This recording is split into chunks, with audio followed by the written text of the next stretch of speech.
बनी सुरवीर सुरवीर उहे बनी सुरवीर। वेलकम बैक टू आवर फैबुलस शो सुरवीर संगीत के महासंग्राम। बिहार की प्रतिभागियन के ऊपर राजेश जी कमेंट कैली, अब यूपी की प्रतिभागिन के ऊपर धनंजय जी का का राय बा जानल चाहब। इतना बढ़िया सेट, इतना बढ़िया मंच, महुआ प्लस का एक प्रोग्राम सुरवीर संगीत के महासंग्राम, और सामने दीदी श्रवण जी।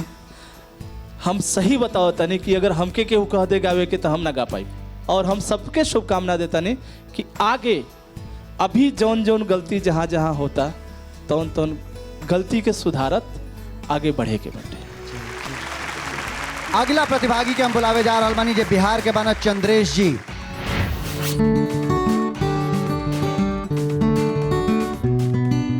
भैया हम बहुत नर्वस बानी कि इतना बड़ बड़ जज लोग हमारा सामने आने वाला लोग, लेकिन मन में ये हौसला भी रख ले बनी कि कबार की गाई स्टेज। अरे की बाहु बढ़म बाबा एकर बीड़ा पार लगाई, आयो सो के लगनिया में अगुआ बोलाई। सब लोग के हमरा से डर बा, और भैया पक्का कहता नहीं कि हम ही बनब सुरवीर।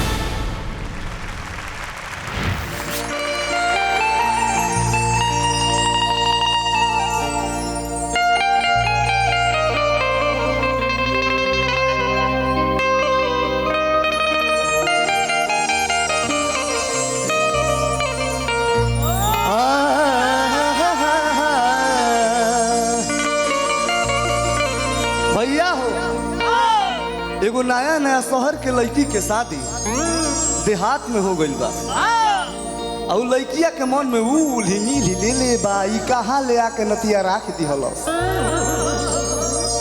कहतिया लड़किया अपना राजा जी से कि राजा जी आज हमारा के रउआ सेवा करती तो बहुत नीक लागे। कैसे कहतिया का सेवा करवावतिया ये बुझे के भाव लागता कि बेनिया डोला दोए राजा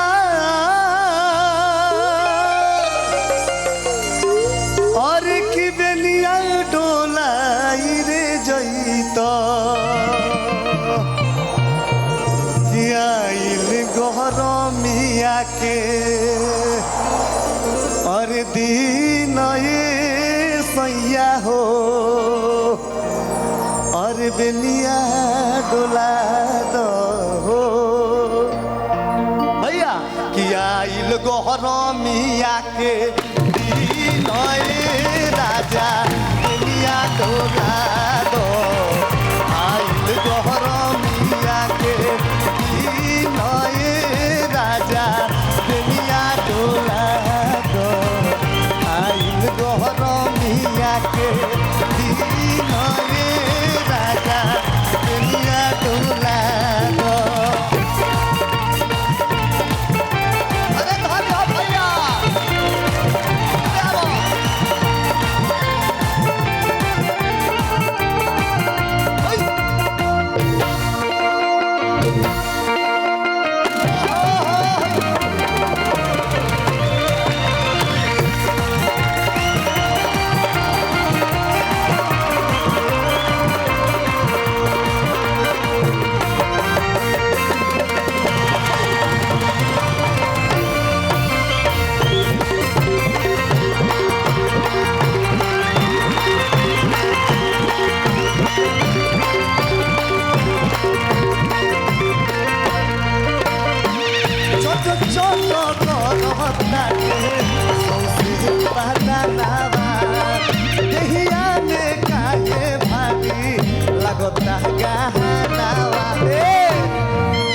कहतिया मेहररुआ कि गर्मी में कबो कल पानी पियहू के पड़ेला, पानी तनी लिया देता तो नहाइयो लिहती।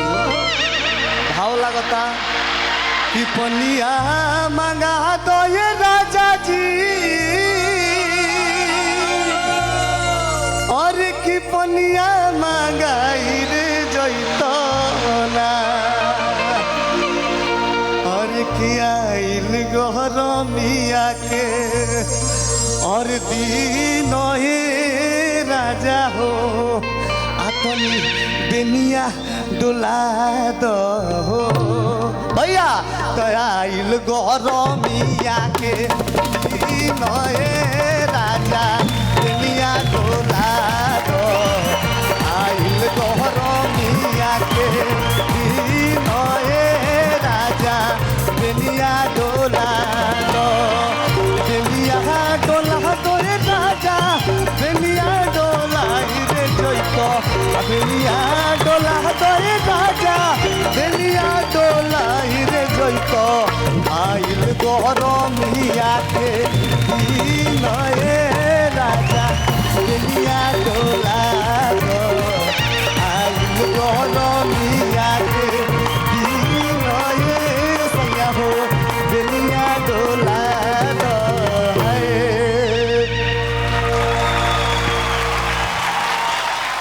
पसीना आ गई।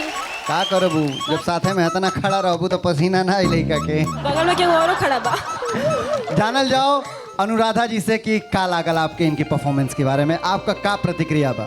इनका गाना सुन के कहीं से ये न्यू कमर नहीं लगे और बहुत ही मंझे हुए कलाकार लगे मुझे। Thank you madam. मैं इसलिए मंझे हुए कह रही हूँ क्योंकि जो प्रोफेशनल्स स्टेज पे हमेशा परफॉर्म करते हैं उनमें जो परफॉर्म कर कर के जो एक पॉलिशिंग आती है वो मुझे इनके परफॉर्मेंस में लगी। सब रियाज थैंक है। You madam. श्रवण सर आपने बोला। Fantastic fantastic thank you unbelievable, क्या बात है। बहुत बड़े बड़े सिंगरों की याद दिला दी आपने। हाँ, और स्पेशली जो नीचे बैठ के गाया आपने वो तो कमाल था भाई। Thank you sir. Keep it up, fantastic. Best compliment. तो बिहार के प्रतिभागी के बाद एगो प्रतिभागी बचल बा ना जे यूपी के बा, हमन के बीच में आई लोग। लेकिन ओकरा से पहले हम चाहब कि श्रवण जी रउआ ए मंच पर बहुत देर से बानी, रउरी आवाज़ में जौन सुने के मिलेला वो बड़ा ही आनंदकारी होला, बड़ा ही आनंददायक होला। तो आज का ही आफ्टर ऑल जौन प्रोग्राम भइला, जौन ई सूरवीर हमन के बीच में आके अपन गायकी को जौन एगो हुनर दिखावल हलो, तो एकरी बारे में आप का कहल चाहब? बम्बई शहर में हम लोग रोज़ बहुत सारे गाने सुनते हैं और बहुत सारे वेस्टर्न और फिल्मी म्यूज़िक में हम लोग दिन रात बैठते उठते हैं। तो वो कानों में जो एक जो भोजपुरी या आप कहते हैं देहाती रस, वो बहुत सालों के बाद आज मेरे कानों में वो घुल रहा है। फैंटास्टिक, मैं बहुत खुश हूँ। अब आगे बढ़े से पहले हम चाहब कि अपना ये परंपरा के निभावत जौन हम हमेशा से निभावत आयल बनी, एगो ब्रेक वाला परंपरा, एकरा के हम छोड़ ना सके नहीं। तो ये परंपरा में आगे बढ़ल जाओ, 2 मिनट के एगो छोटा सा ब्रेक लिहल जाओ। लेकिन रउआ सबे कहीं मत जाई, टीवी से चिपक के देखत रही सुरवीर संगीत के महासंग्राम। उहे बनी सुरवीर